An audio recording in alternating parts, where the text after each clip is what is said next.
alaikum, greetings of peace. My name is Hafsa Siddiqui and I'm your host for YATA Talks. Today in the studio we have a recurring guest, Brother Hosam Helal, who is an imam and is willing to talk to us about jihad and the definition of it. So, assalamu alaikum, brother. Alaikum salam.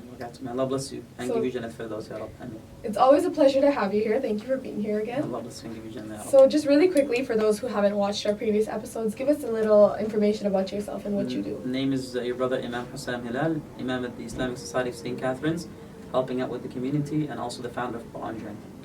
So, a word that we hear that's kind of on fire lately is jihad. And what is jihad? There's a lot of misconceptions about it. So, in basic definition, what would you define jihad as? Jihad means struggle. Jihad means to struggle, right? That's the linguistic definition. So anything that requires a struggle to do is jihad. If you're struggling to get up for Fajr in the morning, that is your jihad. If you're struggling to be kind to your mother, that is your jihad. If you're struggling to go out, right, and spread Islam in a positive way, that is your jihad. So jihad can come in many forms. And unfortunately, we're living in a time where people like to focus on one of, people like to reduce Islam. Right? So some people only reduce Islam when they say, oh, Islam is just a political movement. Oh, Islam is just a social movement. Islam is just about justice, social justice. So they'll limit their struggle in this world to one lens. And the way I always say it is, Islam is a system of being, it's a system of living. It's not just a religion, it's a way of life. So there is an economic side to Islam, and sometimes it's a struggle to live in an honest way. There is a just establishment or establishing justice in accordance with Islam, and that is in itself a form of jihad. There is jihad that is minor, there is jihad that is major. After coming back from a battle, the Prophet Muhammad ﷺ, and this is a hadith that is often used, he says, we just came back from the minor jihad, and now we're going to perform the major jihad. So they asked him, what's the major jihad? He says, that is the jihad of the nafs, disciplining yourself, disciplining your soul. Right? Having resilience and having discipline, inhibition, self-control is the greatest predictor of success. That's why we fast. We say no to the food and the water for 30 days and the intimate companionship of our spouse to be able to develop tolerance so we can say no to the things that we don't need. You talked about misconceptions. So what do you think is the biggest misconception we have about jihad? Well, some people assume that what ISIS right now is doing, just going around killing people, hurting people, that would be considered Islamic jihad. And some people think that inherent to Islam is this notion of holy war. You have to fight and you have to impose Islam upon everyone. This is incorrect. If you look at the way Islam has spread, for the most part, Islam has spread through the kindness, the beautiful behavior, the character of the Muslim merchants. And if you look at people in Indonesia, people in Malaysia, people in China, there are Muslims in China. Look at the way, study your history. Look at the way Islam came to China. Look at the way Islam came to Andalusia or Muslim Spain, and the way Muslims were kicked out. And the thing that I want to mention is, historically, Islam emerged in a place where there was a lot of physical violence.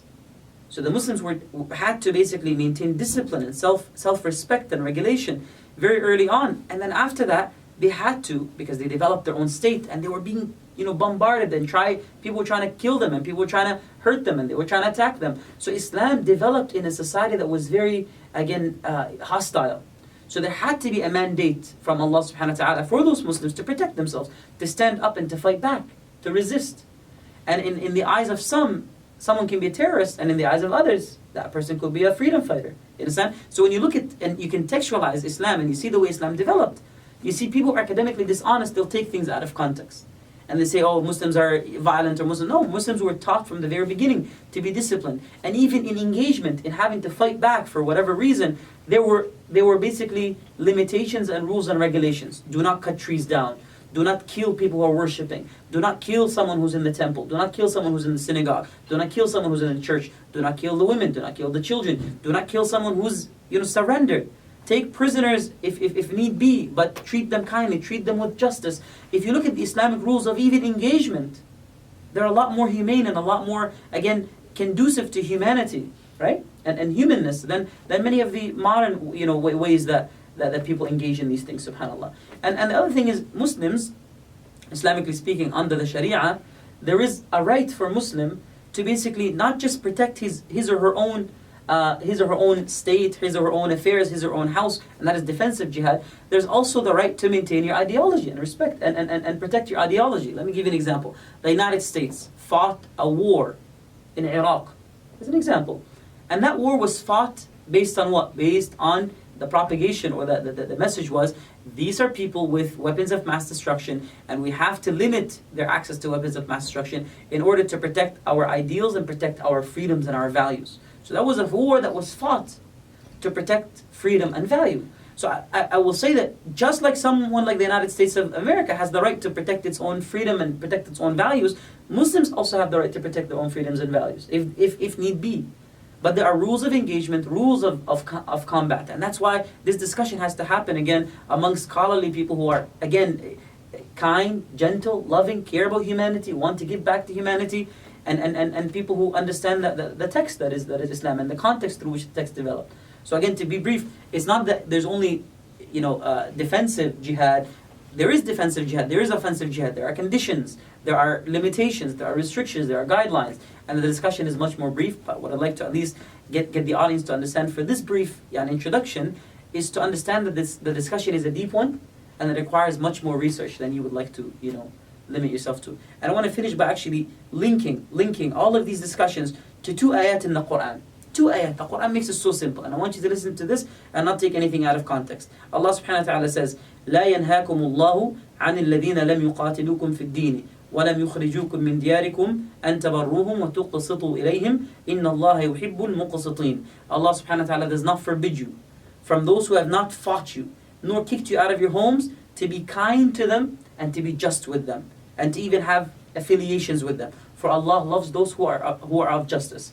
But إنما ينهاكم الله, Allah forbids you and tells you to stop affiliating with those who have killed you, fought you, kicked you out of your homes, and insisted upon basically kicking you out.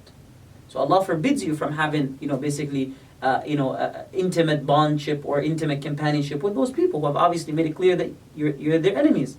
So these 2 ayat answer everything else. The ayah of the sword, everything else. Allah makes it clear.